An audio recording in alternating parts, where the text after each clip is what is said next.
Well, hey, and welcome to another episode of the Brand Builder Show. Today's episode, honestly, is going to be a cracker. I'm joined by Ben Leonard. Ben is the founder of Beast Gear, a fitness brand that he founded and built to multiple seven figures on Amazon in recent years, and then sold the business to Thrasio. Thrasio are one of the big aggregators in the space. They've raised billions of dollars in funding, continuing to buy up Amazon brands like yours and mine. And so to hear Ben and his journey going through that process is super insightful. We talk about how he started, how he scaled, how he exited, what the emotions were like on deadline day, and just a crazy story, so well worth a listen. And then we talked more about how he's moved into helping other sellers also sell their business. He started a brokerage, and we talked about the future of the space, what it looks like, multiples, and how to prepare your business for sale. And honestly, we just kind of had an open and candid conversation. I feel like these podcasts is me getting the opportunity just to have questions and conversations with people about stuff that I find fascinating, and I'm really hoping that you also found it fascinating as we kind of shoot the breeze in this episode about the market, the space, where it's going, what our predictions are, and a thoroughly enjoyable conversation, and I'm sure you're going to enjoy it too. So stick around to the end. It's going to be a great episode. Let's get into it. Awesome. Well, welcome to another episode of the Brand Builder Show. I am super glad to have Ben with me today. Great name, by the way, and great to have you on the show. Excited for all the things we're going to be talking about today. Thanks for coming on, Ben. Good to be here. Thanks for having me. No, it's exciting. A fellow Brit, a fellow Ben. It's going to be a good day. And so we're going to talk loads about your journey, where you've been from, where you've come from, what you're up to now. And, let's start at the beginning, hey, because you are an Amazon seller by in the early days. It's what you kind of cut your teeth on. It's what you got you into this business. So talk to us a little bit about that journey. Sure, yeah. My background into e-commerce, or my journey into e-commerce, is not conventional. I'm a scientist originally. I was working as an environmental advisor in the oil and gas industry. I was the token tree hugger telling oil guys that they couldn't throw chemicals in the sea. And in early 2016, I got sick for the third time with a heart condition. And I'm better now, but I got signed off work and I had to take a significant period of recovery and stop doing my fitness hobbies. So no more boxing, no more CrossFit, no more lifting weights and running around like a maniac whilst I got better. And I needed something to do to occupy my mind. And my girlfriend, now wife, was studying, so she was busy, and she encouraged me with this idea I'd had to start a fitness brand. And I had no idea at that point that I had any kind of entrepreneurial spark in me or business acumen. But what I did know was I had an idea. And I was able to kind of leverage my scientific training, where you have a hypothesis, you test it, you see what happens, you tweak something, and then you test again. And that helped me to kind of learn by doing, but in a kind of quite a guided kind of way. And so, I started the fitness brand, which was called Beast Gear. It turned out I was pretty good at it. So I quit my job eventually after about 18 months of owning that business. Went full time, scaled it up some more, and eventually by sort of late 2019, we were doing about £4 million or $6 million, I guess, in sales, and I sold the brand at that point, and then now I am where I am now, which is helping other people to do the same thing and still building my own brand. So slightly unconventional route to where I am now, but an enjoyable one nonetheless. Yeah, nice. That's an amazing overview. Let's drill down on it a bit if we can. Obviously, that was a pretty amazing story, because people would listen to that and think, wow, $4 million in sales a year, $6 million a year. That's pretty impressive in a short period of time. But there would have been some key things you did along the way. What did you start with a big budget? How was the kind of the starting phase for you? No, I didn't really have any money. I was fortunate because I was able to borrow a bit of cash from my dad, not a huge amount. So for context, the brand was called Beast Gear, and I came up with that because at the end of a CrossFit training session at one point, probably 2 years before I even started the brand, a friend at the training said to me, "Oh, we beasted it today." And I remember saying, "We beasted it, Beast Gear. That'd be a cool name for a fitness brand." And then I forgot all about it. It wasn't until a couple years later, there I am with the heart problem, can't train, sadly tidying out my gym bag, that I looked at my kit and I thought I could do a better job of this. Oh yeah, I had that idea for a fitness brand named Beast Gear. Well, why didn't I do that? And so the first product, it's the classic thing where you scratch your own itch, you solve your own problem. I was disappointed with the quality of my skipping rope that I was using in my boxing training and my CrossFit training. So I decided to develop a better one. So the first product was called the Beast Rope, and many products in the Beast Gear range were called the Beast XYZ, the Beast whatever.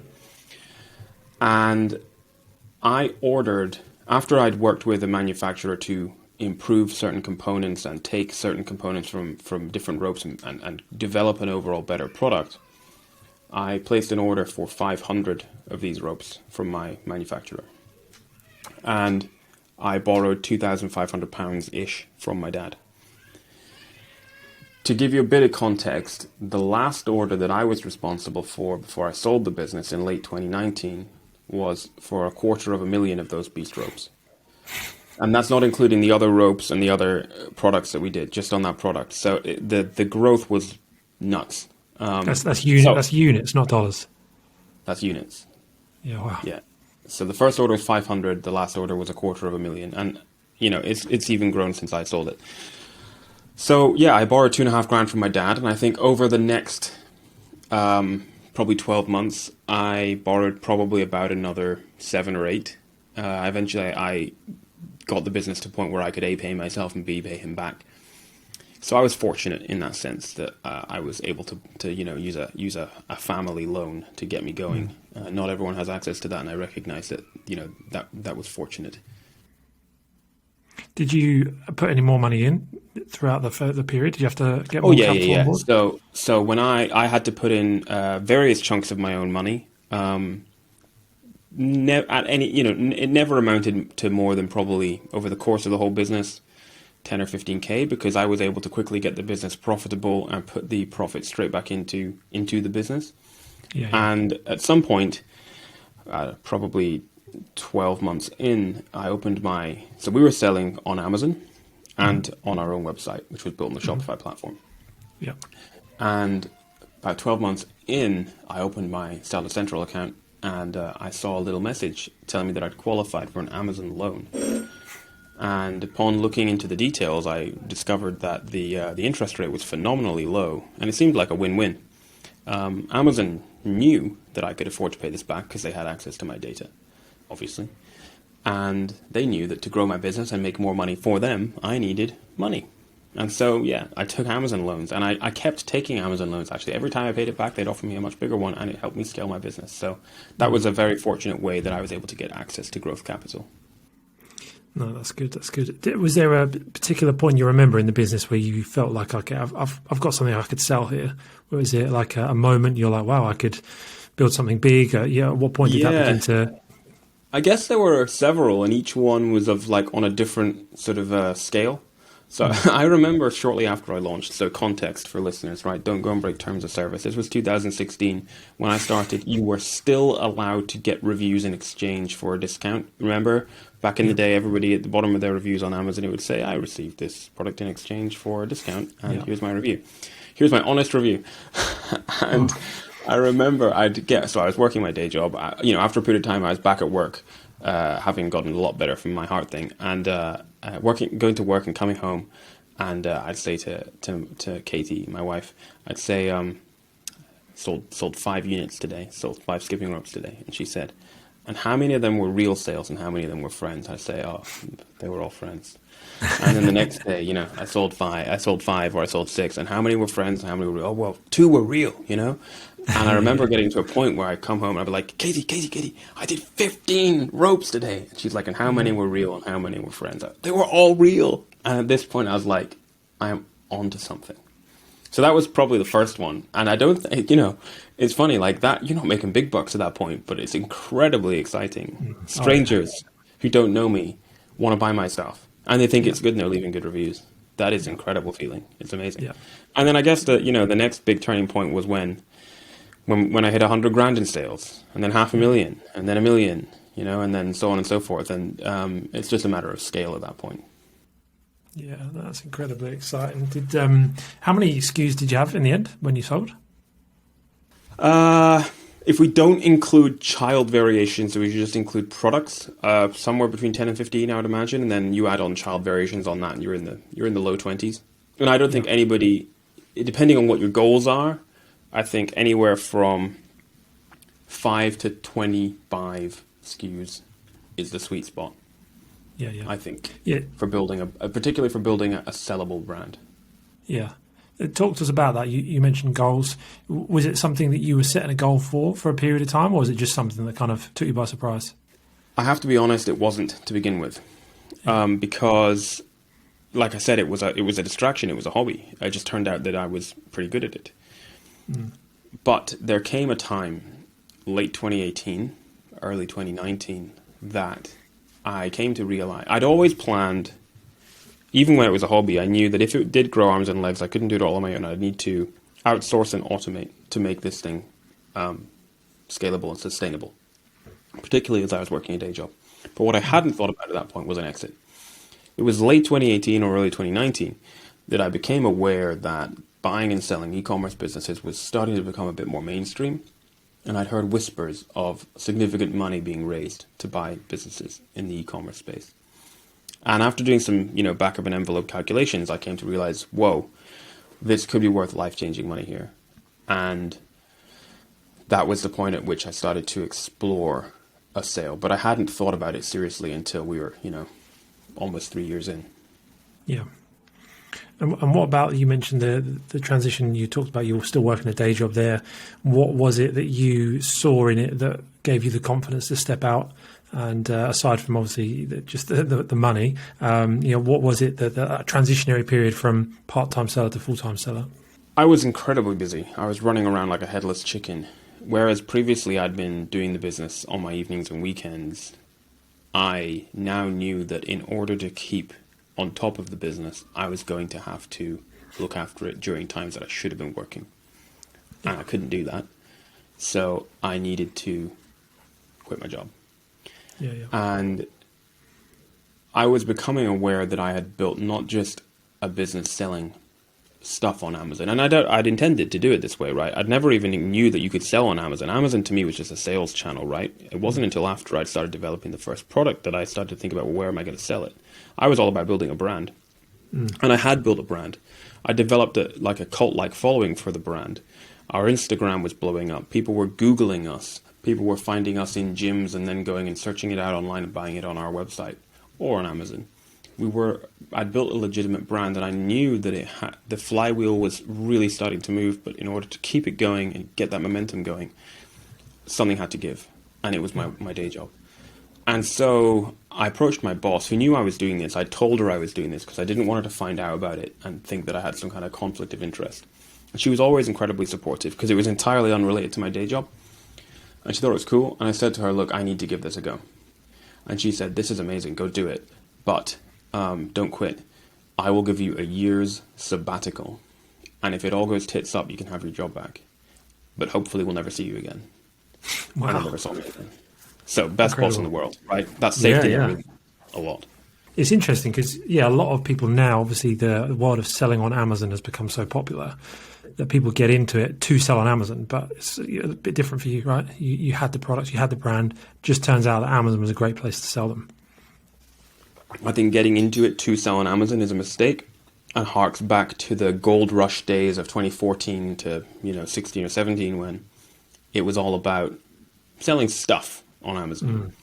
And you could have done that, and you kind of still can do that, but when you do that, you're not building a business, you are building a job.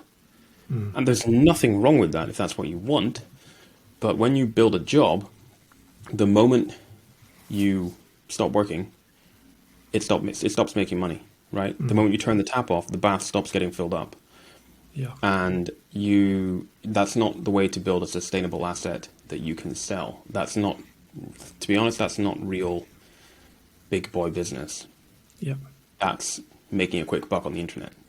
And you obviously have proven that in what you've done in terms of when you obviously exited the business.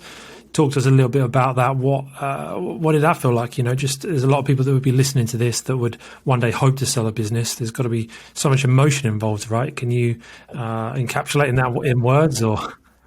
Yeah, emotion is an important word, I think, and that's why it's important to try and not let emotion come into it. You need to try and iron that out because that prevents you from making good decisions.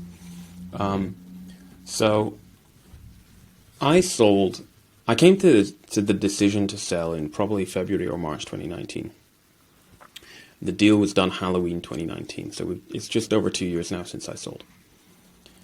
And it was an intense time, a stressful time, an exciting time, and a worrying time. Yeah. There's a lot of emotions going into it. Unfortunately, so I used a broker, and the broker I used could have been a lot better. But the silver lining is that gave me the impetus to then start a better brokerage.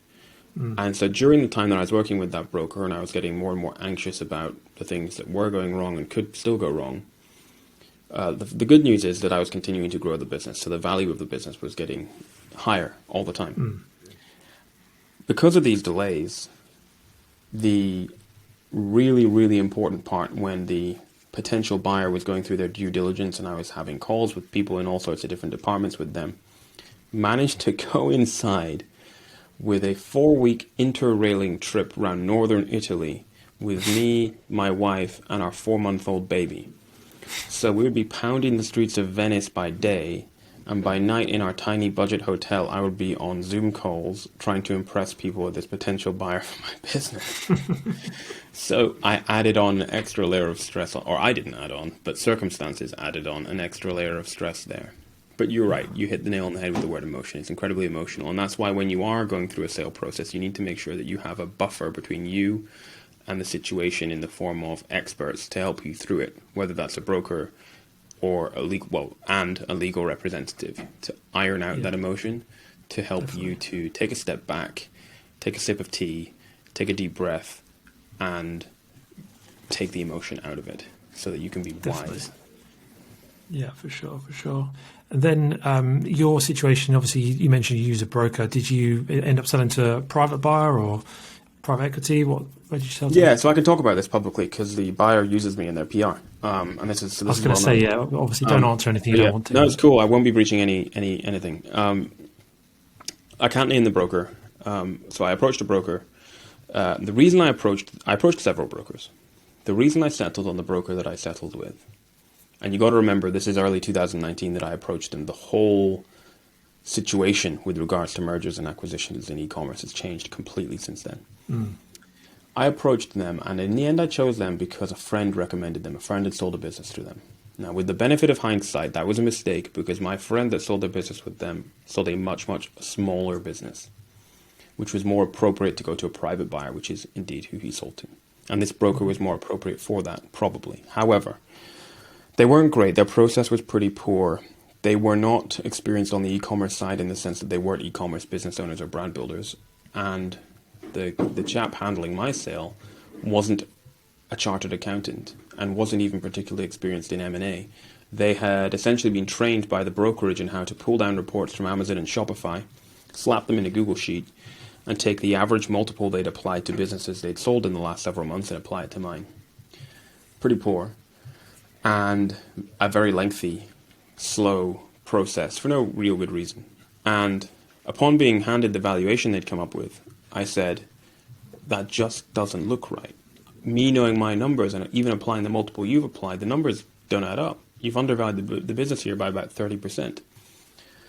So I showed it to my accountant, Alison, who just so happens to have about 20 years mergers and acquisitions experience, or more than.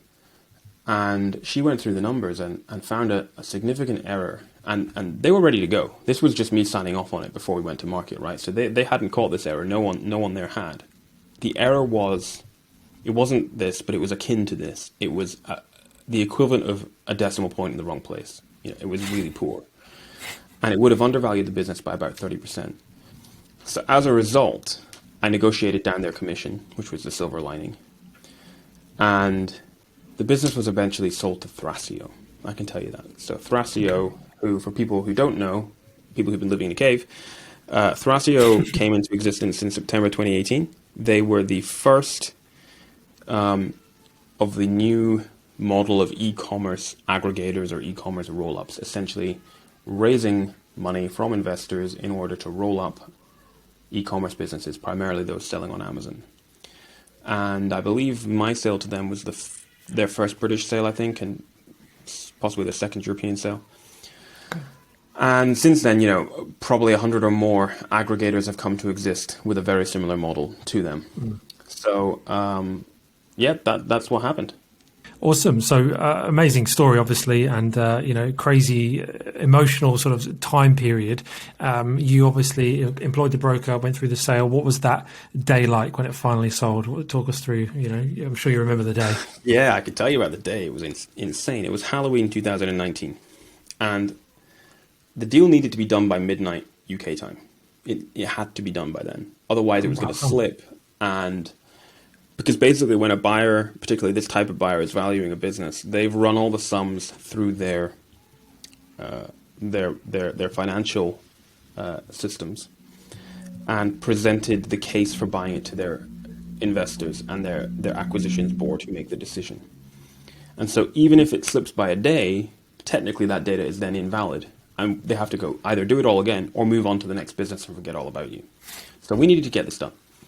Wow. And just like a student with a deadline for their coursework, these things, not always, but often, can go on to deadline day. The deal was done at 4 minutes to midnight because I was selling to an American buyer who hadn't bought a British business before, and some lawyers were getting a little confused about tax, UK tax. And so at 11:30 at night, you've got me, my lawyer, their lawyers, my broker, people from them, all on a call trying to explain this stuff is entirely normal. There's nothing to worry about. Just sign. And finally, at 4 minutes to midnight, the deal was done. So yeah, that was the most stressful it was. The next day, me and my wife and our little girl went out for burgers. And a short time later, the first chunk of money hit my bank account. And I took a screenshot. Of course. And yeah, it was insane. It was a weird feeling because I knew now that if I wanted, I could retire, but that would be incredibly boring. But we were, that goal of take some serious money off the table, set ourselves up, be financially secure, look after my family, was achieved. So yeah, it was a surreal but a great feeling, and one of huge sigh of relief because it is an intense process. It's nothing to worry about for anyone that's thinking about doing this or is doing this. It's just intense, right? The buyer is going to ask you a lot of questions, and they're going to, during their due diligence process, they're going to turn over every stone because they're going to hand over quite a lot of money. So quite rightly, they need to know everything there is to know about the business. And so that was one of the takeaways from the process I went through, right? My broker didn't get me ready for that at all. They just said this is going to happen, but they didn't tell me anything about how to prepare for it. So now one of the things we do is before a seller is even in due diligence with a potential buyer, we have them getting everything neat and tidy with a ribbon on top for the due diligence process so that the business is in great shape. They can just hand it straight over. Nice. And the potential buyer is then, A, thoroughly impressed, B, their life is much easier, C, if they do find anything they don't like, it's a sweeter pill to swallow because their life has been much easier. And then D, if you think about it this way, if Bob in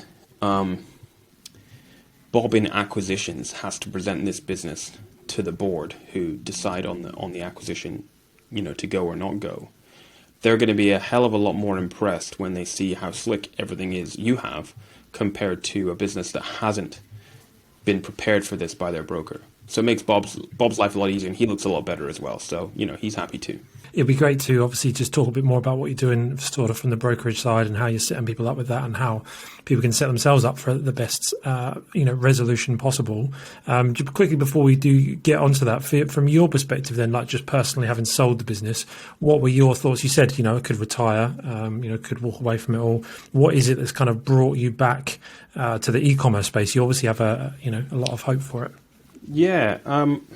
So I kind of, through BeastGear, I discovered an entrepreneurial spark that I didn't know I have.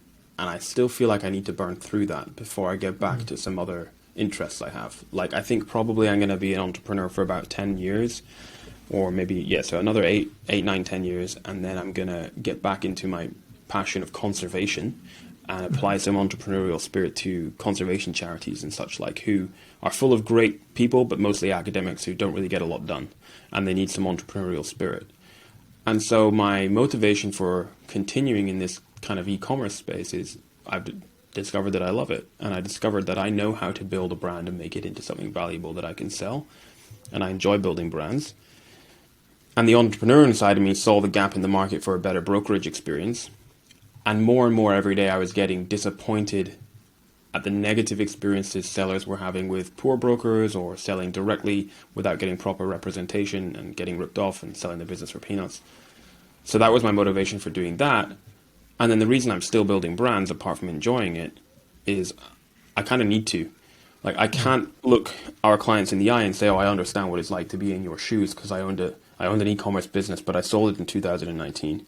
That's not good enough because the industry's moved on. I mean, just look at everything that's happened in 2021 with inventory issues and supply chain issues and terms of service changes on Amazon, etc. I still need to understand what it is like to be in that position so that I can help our clients. So that's kind of why, that's several reasons why I'm still doing what I'm doing. And yeah, I enjoy it. So you're still actively involved in brands that are on Amazon? I will be. The brand I'm developing now, so I guess this is kind of an interesting rabbit hole to kind of go down. I'm developing several brands. I only have a particular amount of capacity, so there's one in particular that's my focus now, and it's a parent and baby brand.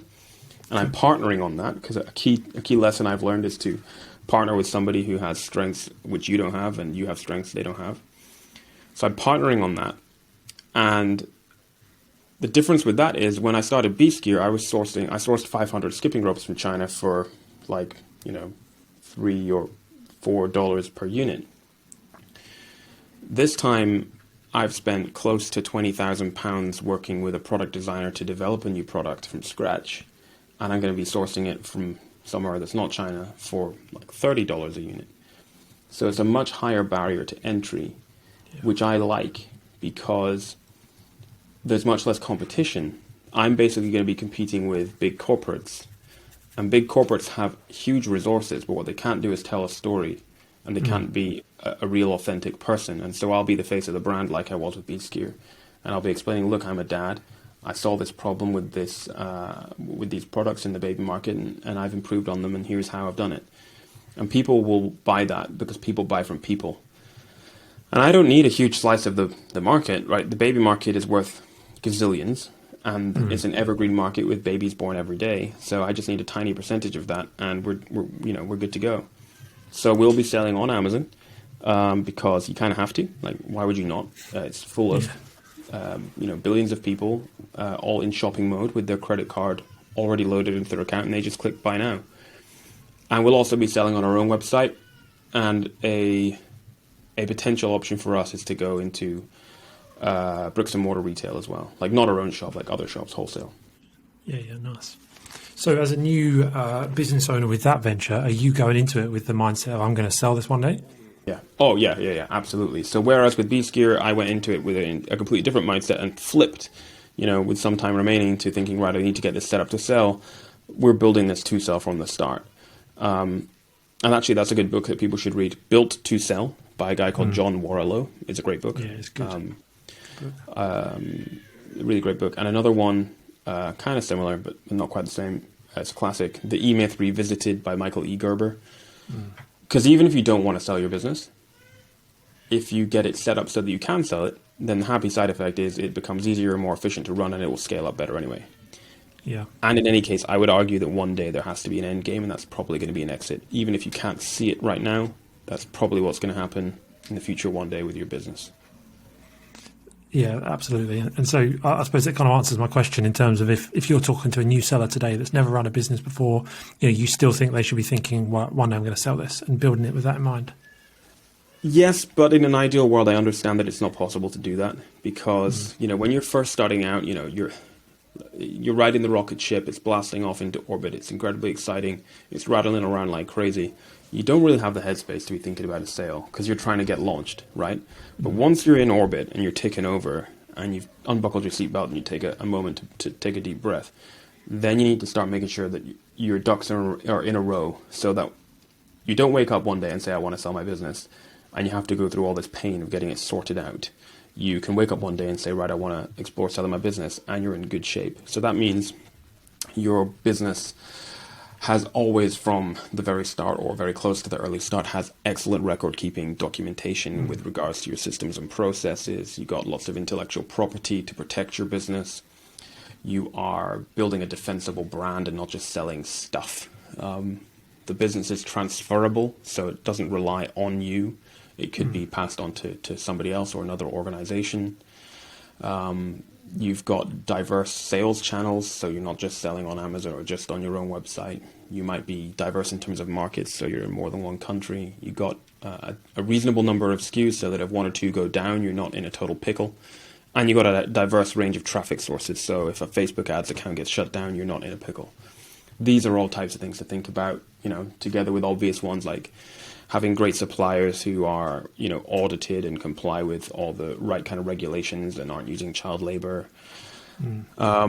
All kinds of things that you'd expect a potential buyer to look at when they're considering whether they're going to buy your business. And when you're dealing with your clients at the moment that are in this phase, they've got to that stage, the revenue, the SKUs, the diversification you talked about, is there's a lot of talk about multiples, right, in the space, and you should be aiming for this, you should be aiming for that. Have you got sort of targets in mind that you're shooting for, or is it very flexible? What are your thoughts on that? What, on multiples? Yeah. So multiples in e-commerce range from anywhere from about 2 to 7. And generally speaking, we're looking at between 4 and 5.5 at the moment. You'll hear talk from aggregators who are buying businesses directly talking about 3. That's a deliberate lie that they're telling in public domain to set low expectations so they can take your business from you for nothing. But really, a multiple right now that we're seeing in e-commerce is between sort of 4 and 5.5. But it really depends. Every business is different. So a business which is doing 100K in seller's discretionary earnings, which is a bit like profit, and it's what we use when we're valuing the business. It's 2 years old. It's diversified. It's growing. You're probably looking at 3.5 to 4. But if you're doing 500,000 with tons of off Amazon sales, lots of IP, massive growth, well diversified, 5 years old, you're probably looking at more like 5.5 to 6.5. So, it depends.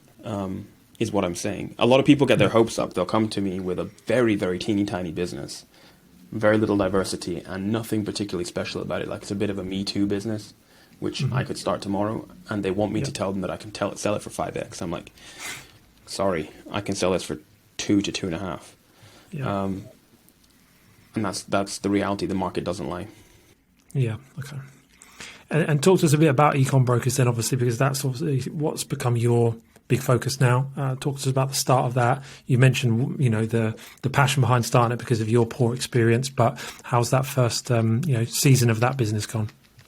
Yeah, I mean, we're busy as anything really, because there's so much excitement right now for selling in this space.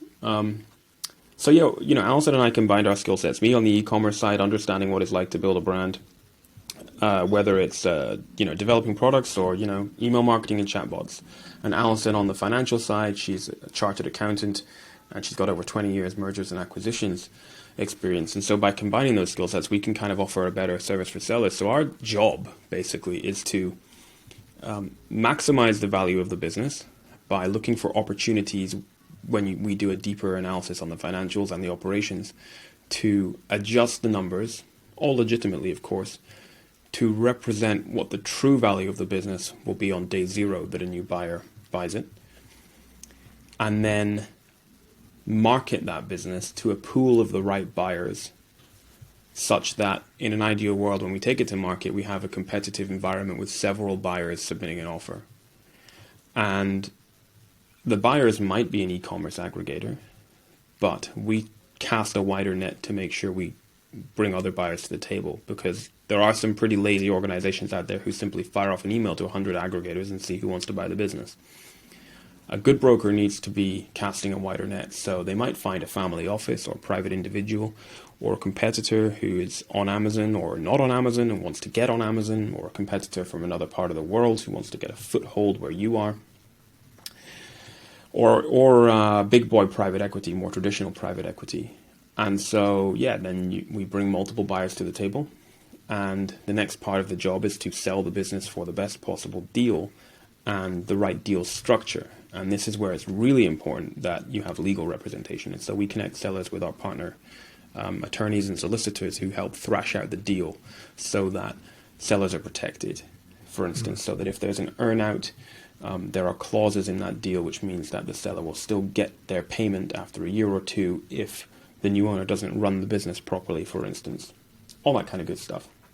Yeah. And so, we're kind of plugging a gap. We're not flippers. There are flipper-style brokers out there. We would never dream of flipping a business. We carefully sell a business. We offer kind of a more thorough and bespoke service to kind of try and truly understand somebody's business and sell it in the way that it's right for them. So, for instance, some people will come to us and they'll say, "What's my business worth?" And we'll say, "It's worth $500,000. And they'll say, didn't want to sell it for less than $1 million. And we'll say, "Haven't got a snowball's chance in hell of selling this for $1 million because ABC." Or we'll say, "You can sell it for $1 million. These are the things you need to do, and it's going to take you this long. Off you go."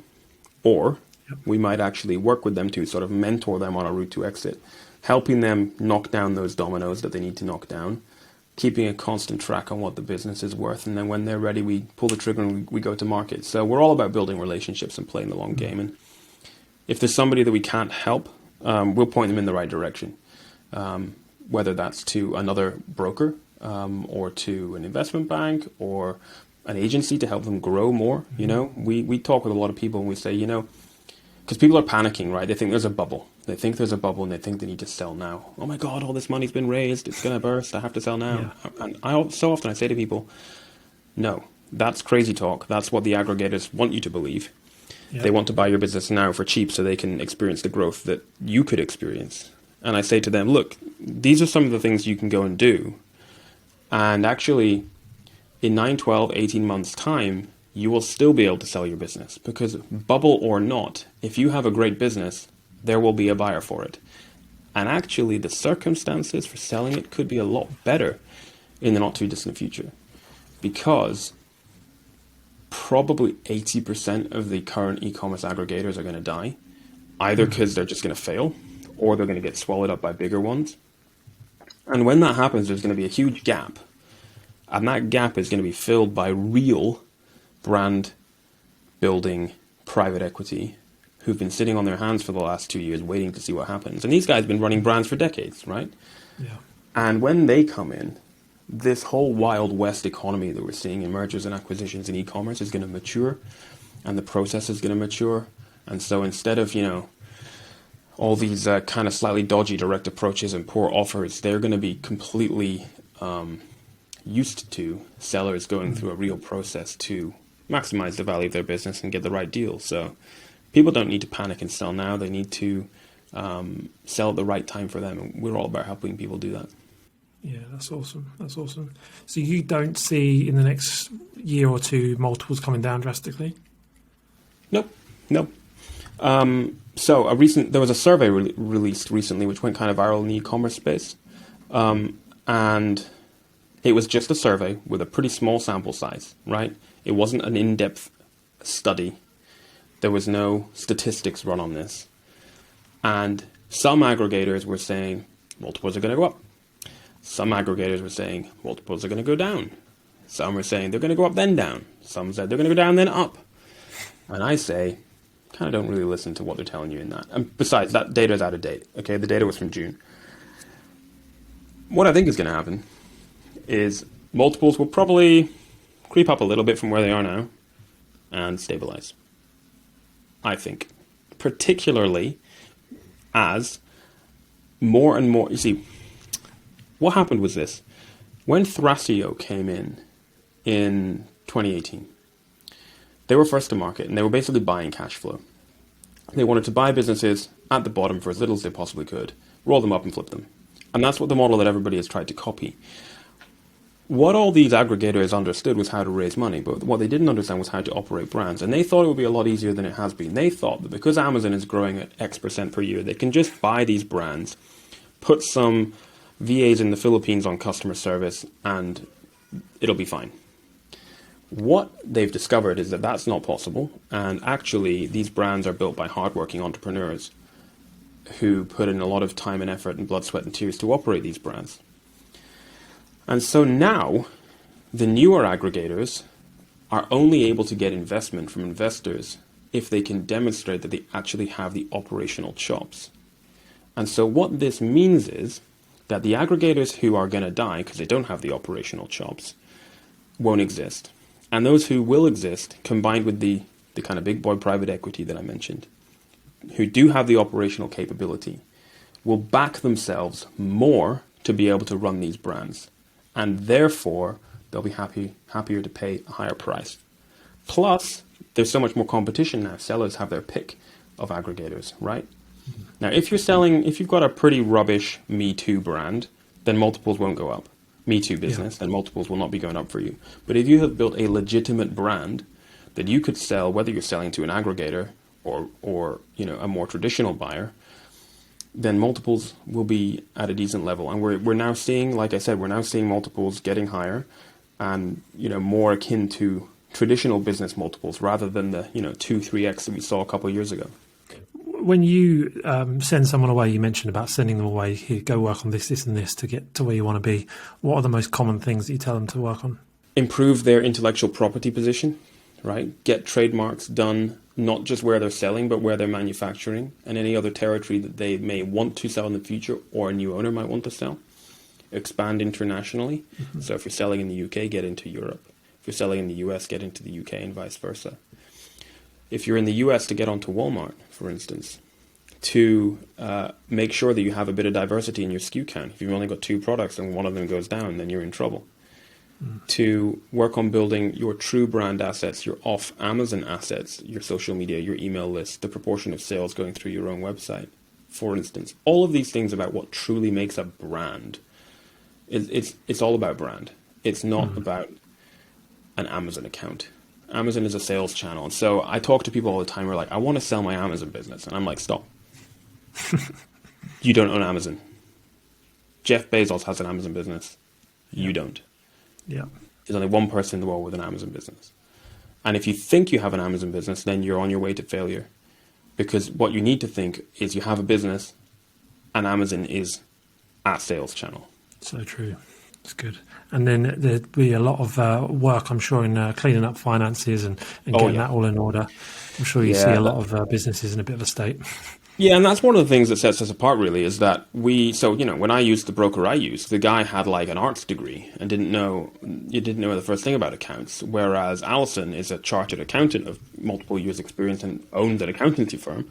So we were able to take books that are in pretty poor shape and really tidy them up and get them in excellent shape. At the same time, we often discover multiple ways to boost the value of the business that the seller hadn't thought about. And this makes the business much more presentable when it comes to a buyer. Because what the buyers want, when they send you that cold email, which they will, saying, hey, we saw your business on Amazon, we loved it, send us your P&L sheet. They want your books to be in terrible condition and they want you to not understand how they work. Because then they can just pull the wool over your eyes and say, your business is worth 300 grand. We'll give you 100 now. We might give you 200 over the next 2 years. When actually your business is worth like $1 million. Yeah. If only you'd gone through the right process. Do you see any cash deals at the moment, or is it all have an earn-out component? There are 100% upfront deals. It's a bit rarer. But really, in a competitive environment, having gone through the right process, you will get usually between 65, 70, and 90% cash up front at closing. And then there'll be usually a holdback. And so when you work with the right broker and with the right legal representative, all this stuff is negotiable. And the first deal that you'll be presented with is awful and skewed entirely in their favor. And it goes right back covered in red Microsoft Word track changes to bring everything back to where you want it. But there will still usually be some sort of holdback, a guaranteed holdback of, say, 10%, between 6 and 12 months later. Known as a stability payment. It's a new thing that aggregators invented. It didn't exist before them. It's just a way for them to hold back a portion of the price, often so that they can guarantee that you're going to hand over the business smoothly. And then there's earn-out targets, usually for 2 years or one. Sometimes paid on a quarterly basis, but more often on an annual basis. And it's basically saying, look, if the business achieves X, Y, Z income, we'll pay you X. Yeah. And, all this needs to be negotiated so that these are realistic targets that could actually be hit. But the deal needs to be structured so that it protects the seller, so that if they miss an earn-out target, whether it's by 10 grand or 100 grand or 10 pounds, $10, you're not going to miss out on a huge earn-out target. So, okay, they missed this one, but you would have got $250,000, but now you're going to get 200,000. Or you didn't get that, but now you get 150.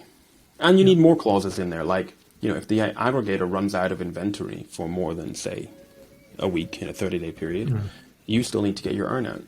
Because at 4:30 on a Friday afternoon, Bob in supply chain doesn't care about your earn-out, but you do. And so that's why, you need to negotiate read-only access to anywhere they're selling your brand as well. So you could flag issues up and you can say, oh, guys, did anyone think about this? If you don't do this, then we're going to run out of inventory in 3 months or 6 months or whatever it is. So, all this stuff is important, and that's what happens when you get the deal structure thrashed out properly with the right representation. Otherwise, you're just going to get screwed. Yeah, and that's a great shout, to be fair, in terms of inventory stockouts being part of the deal. And I literally had never even considered that, but you're right, it's a massive, massive issue for that. So yeah, really, really important. Reason in itself to get a broker, hey?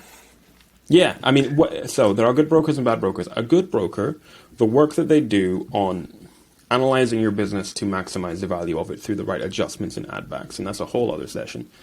Yeah.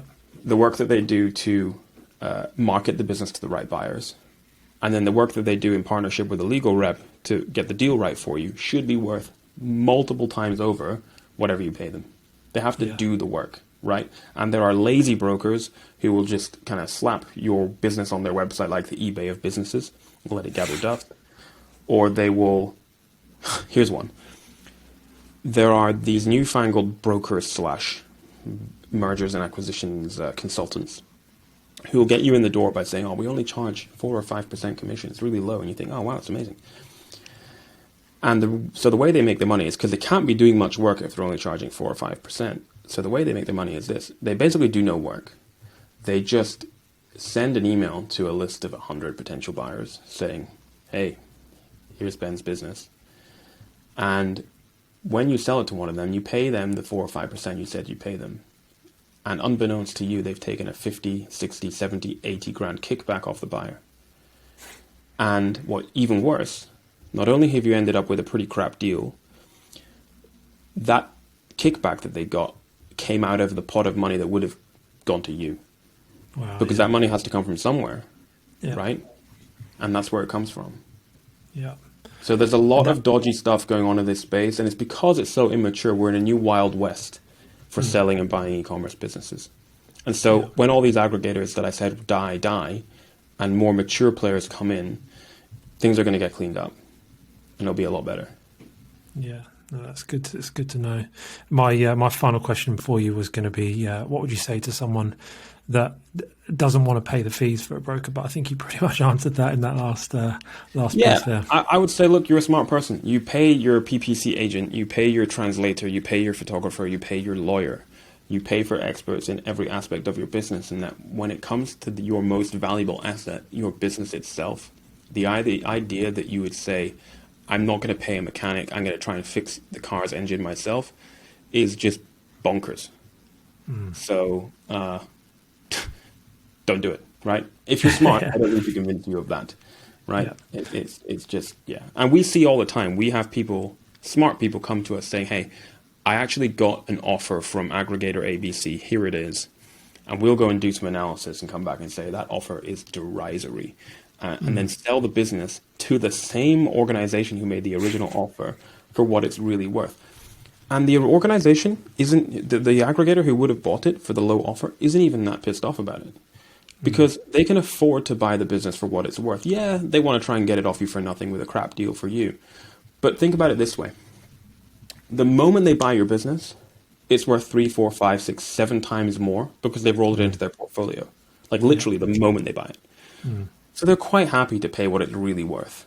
And we've made their life easier too by getting your business in good shape so it can be absorbed straight away into their systems. And we made Bob in acquisitions look good to his board of investors when he presented the business to them.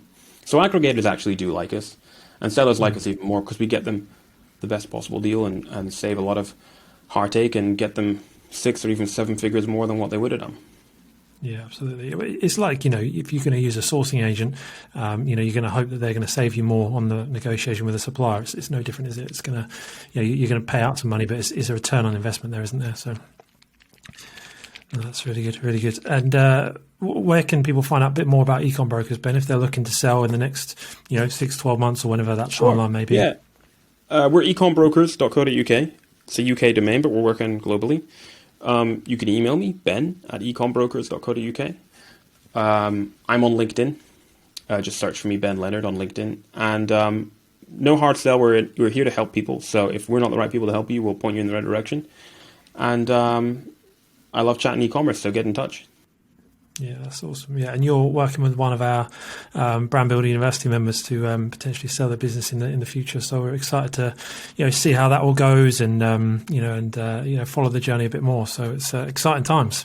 Yeah, absolutely. Yep, it's an exciting space. Thanks for coming on, Ben. Really appreciate all your insight. And I could ask you questions about this all day, but I know you've got other stuff to do. So no, thanks for coming on. Really appreciate it. Yeah, pleasure. Thanks for having me. Well, what an episode that was with Ben Leonard. Definitely check out ecombrokers.co.uk to find out more about him and them, what they do if you're thinking about selling in the not too distant future. And even if you're not, just to get an idea about the whole exiting space and what it really means, the potential of it. This right here is the big opportunity, the big play for e-commerce sellers in the next few years is to build something that is sellable. So make sure you draw on all the resources available to you.